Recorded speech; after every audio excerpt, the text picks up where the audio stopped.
Narito na, nakakairitang nagbabagang news ngayon. Ilang mga eskwela ang nagpauwi ng estudyante at ilang opisina naman ng gobyerno ang nagpauwi ng mga empleyado dahil sa matinding init ng panahon. Sa isang kaugnay naman na balita, isang mister ang pinauwi ng kanyang misis dahil sa gitna ng matinding init ng panahon ay nahuli pa niya itong naglalaro ng apoy. Napag-alamang bukas ang libing ni mister matapos siyang i-cremate. At yan po ang latest sa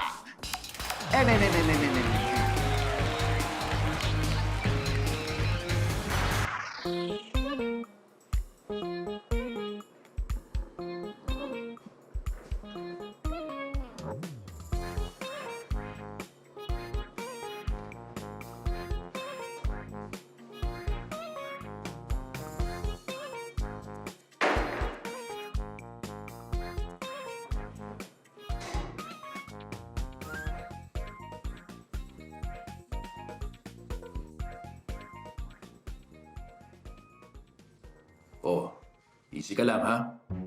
Huwag kang sisigaw. Kumalma ka na lang.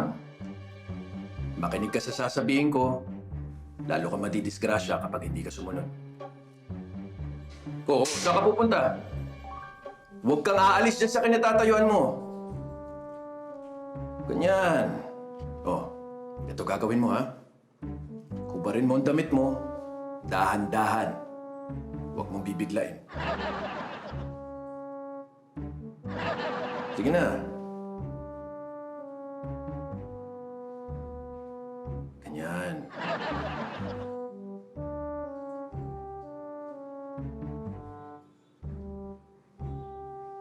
Okay, ngayon, nalis na. Ihagis mo. Ihagis mo.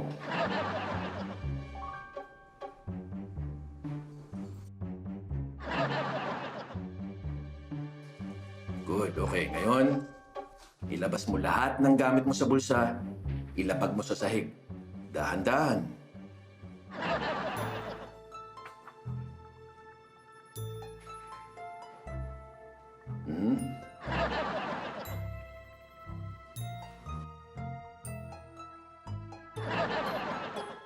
Very good.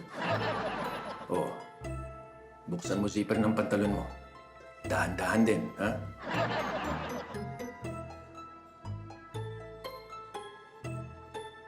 Sige na.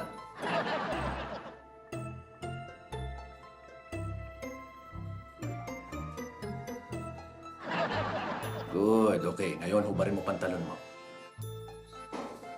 Oo nga, sabi. Ano pa hinihintay mo? Kailangan mong gawin yan. Hubarin mo na.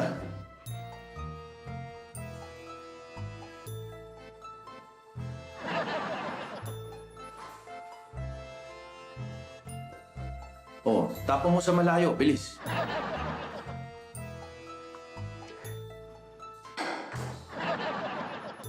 Oh, yung underwear mo na lang. Hubarin mo na din para sigurado talaga tayo. Oh, ano? Ano? Wala tayong magagawa. Hubarin mo na. Gusto mo pa ba madisgrasya o ano?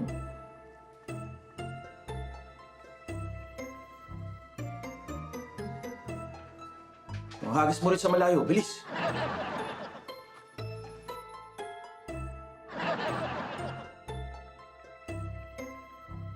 Good. Oh, ngayon pwede ka na lumabas. Sige na. Oh.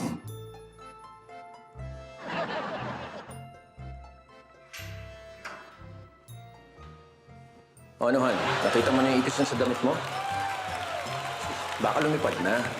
Sige, huwag ka na lang muna bumalik na sa kwarto. Pauwi na rin naman ako eh. Han, sandali lang ha. May weirdo dito. Lumabas ng CR, nakahubad. Bigyan mo na ako.